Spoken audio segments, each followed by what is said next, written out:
Νομίζω πως αυτό το βίντεο θα είναι πάρα πολύ χρήσιμο για όσους ψάχνουν να μάθουν να κάνουν μόνοι στο σπίτι αντιπικτικές ενέσεις.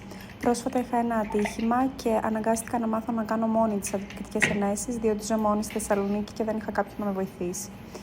Τα μοναδικά πράγματα που χρειάζεσαι είναι βαμβάκι, καθαρό ενόπνευμα και τις ενέσεις που σου γράψανε στο άμκα.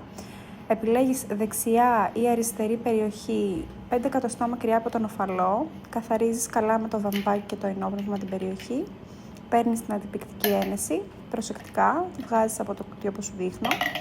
Υπάρχει ένα πορτοκαλί πλαστικό στο πλάι που δεν θα το χρειαστείς, το βγάζεις στην άκρη, δεν το αφαιρείς, παίρνεις την ένεση, πιάνεις αρκετά δυνατά για να πονέσεις με τα δάχτυλά σου στην κοιλιά σου για να σε αποσυντονίσει ο πόνος και τσιμπάς απότομα, χωρίς όμως να κουνάς το χέρι σου και σιγά σιγά τραβάς ελαφρώς προς τα έξω το ενέσιμο, να δεις ότι δεν κοκκινίζει και αυτό σημαίνει ότι δεν έχει χτυπήσει φλέβα, οπότε μετά συνεχίζεις να πιέζεις το ενέσιμο προς τα μέσα για να φύγει το υγρό στην κοιλιά σου. Είναι μια πολύ εύκολη διαδικασία, δεν πονάει καθόλου.